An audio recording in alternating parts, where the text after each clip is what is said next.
Town hall ఆధ్వర్యంలో నిర్వహిస్తున్న సేవా కార్యక్రమాలు స్ఫూర్తిదాయకమని కాకినాడ సిటీ ఎమ్మెల్యే వనమాడి వెంకటేశ్వరరావు కొండబాబు కొనియాడారు. శీతాకాలం సందర్భంగా పేదలకు దుప్పట్లు పంపిణీ కార్యక్రమాన్ని శనివారం ఉదయం కాకినాడ టౌన్ హాల్ ప్రాంగణంలో కొండబాబు ప్రారంభించారు. అంతకుముందు ఆధునీకరించిన టౌన్ హాల్ కార్యాలయాన్ని ఆయన ప్రారంభించారు. ఎమ్మెల్యే కొండబాబు పుష్పగుచ్చంతో స్వాగతం పలకగా సాలువాతో కమిటీ ఉపాధ్యక్షులు రఘు సత్కరించారు. అనంతరం వనమాడి మాట్లాడుతూ దశాబ్దాల చరిత్ర కలిగిన టౌన్ హాల్ ఆధ్వర్యంలో ప్రతి సంవత్సరం క్రమం తప్పకుండా ఇటువంటి సేవా కార్యక్రమాలు నిర్వహించడం అభినందనీయమన్నారు. టౌన్ హాల్ కమిటీ ఉపాధ్యక్షులు రఘు మాట్లాడుతూ ఎంతో ఉత్తమమైన ఆశయాలతో ఏర్పాటు చేయబడిన లిటరరీ అసోసియేషన్ వాటి అమలుకు నిరంతరం అంకిత భావంతో పనిచేయడమే తమ కమిటీ లక్ష్యమన్నారు.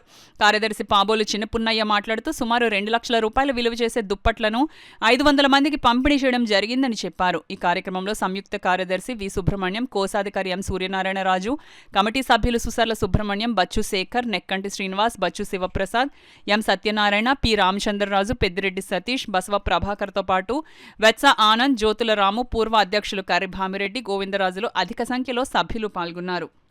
ఈరోజు లిటరరీ అసోసియేషన్ తరఫున మనం పేదలకి దుప్పట్లు పంపిణీ చేయడం జరిగిందండి. సభ్యుల సహకారంతో ప్రతి ఏటా డిసెంబర్లో చలికాలం నుంచి మనం దుప్పట్లు ఇవ్వడం జరిగింది. దీనికి ఎమ్మెల్యే గారు మన వనమాడి కొండబాబు గారు రావడం జరిగింది.